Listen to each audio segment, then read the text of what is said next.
ಮದ್ಯದಂಗಡಿಗೆ ನುಗ್ಗಿ ಇಬ್ಬರು ನೌಕರರ ಮೇಲೆ ದಾಳಿ ಮಾಡಿದ ಚಿರತೆ. ಅಂಗಡಿಗೆ ಹೊರಗಿನಿಂದ ಬೀಗ ಹಾಕಿ ಪ್ರಾಣಿ ಸೆರೆ. ರಾಜಸ್ಥಾನದ ಟೋಂಕ್ ಜಿಲ್ಲೆಯ ತೋಡರೈಸಿಂಗ್ ಪಟ್ಟಣದಲ್ಲಿ ಕಾಡಿನಿಂದ ದಾರಿ ತಪ್ಪಿ ಬಂದ ಚಿರತೆಯೊಂದು ಮದ್ಯದಂಗಡಿ ತೆರೆದ ಕೆಲವೇ ಸಮಯದಲ್ಲಿ ಒಳಗೆ ನುಗ್ಗಿ ಇಬ್ಬರು ನೌಕರರ ಮೇಲೆ ದಾಳಿ ನಡೆಸಿ ಗಾಯಗೊಳಿಸಿದೆ. ಅಂಗಡಿಯೊಳಗೆ ನುಗ್ಗಿದ ಪ್ರಾಣಿಯ ಅನಿರೀಕ್ಷಿತ ದಾಳಿಯಿಂದ ಬೆಚ್ಚಿಬಿದ್ದ ನೌಕರರು ಕೂಡಲೇ ಹೊರಟು ಬಂದು ಚಿರತೆ ಒಳಗೆ ಸಿಲುಕಿಕೊಳ್ಳುವಂತೆ ಹೊರಗಿನಿಂದ ಶಟರ್ ಎಳೆದು ಬೀಗ ಹಾಕುವಲ್ಲಿ ಯಶಸ್ವಿಯಾಗಿದ್ದಾರೆ.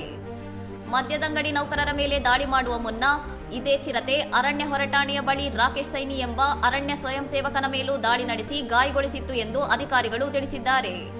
ಘಟನೆಯಲ್ಲಿ ಗಾಯಗೊಂಡ ಮದ್ಯದಂಗಡಿ ಮಾರಾಟಗಾರನನ್ನು ಹೆಚ್ಚಿನ ಚಿಕಿತ್ಸೆಗಾಗಿ ಟೋಂಕಿಗೆ ಸಾಗಿಸಲಾಗಿದ್ದು, ಮತ್ತೊಬ್ಬ ನೌಕರನಿಗೆ ತೋಡರೈಸಿಂಗ್ನಲ್ಲಿ ಪ್ರಥಮ ಚಿಕಿತ್ಸೆ ನೀಡಲಾಗಿದೆ. ಮದ್ಯದಂಗಡಿಯೊಳಗೆ ಚಿರತೆ ಅಡಗಿರುವ ದೃಶ್ಯ ಸಿಸಿಟಿವಿಯಲ್ಲಿ ಸೆರೆಯಾಗಿದ್ದು, ಸ್ಥಳದಲ್ಲಿ ಭಾರೀ ಜನಸಂದಣಿ ಜಮಾಯಿಸಿತ್ತು. ಪರಿಸ್ಥಿತಿ ನಿಯಂತ್ರಿಸಲು ಪೊಲೀಸರು ಹಾಗೂ ಅರಣ್ಯ ಸಿಬ್ಬಂದಿ ಸ್ಥಳದಲ್ಲಿ ಬೀಡು ಬಿಟ್ಟಿದ್ದರು. ಸಹಾಯಕ ಅರಣ್ಯ ಸಂರಕ್ಷಣಾಧಿಕಾರಿ ಅನುರಾಗ್ ಮಹರ್ಷಿ ನೇತೃತ್ವದ ತಂಡ ಹಾಗೂ ಜೈಪುರ ಮೃಗಾಲಯದ ವಿಶೇಷ ತಜ್ಞರ ತಂಡವು ಸ್ಥಳಕ್ಕೆ ಧಾವಿಸಿದ್ದು, ಅಂಗಡಿಯೊಳಗೆ ಬಂದಿಯಾದ ಚಿರತೆಯನ್ನು ಶಾಂತಗೊಳಿಸಿ ಸುರಕ್ಷಿತವಾಗಿ ಸೆರೆ ಹಿಡಿಯುವ ಕಾರ್ಯಾಚರಣೆ ಮುಂದುವರೆದಿದೆ.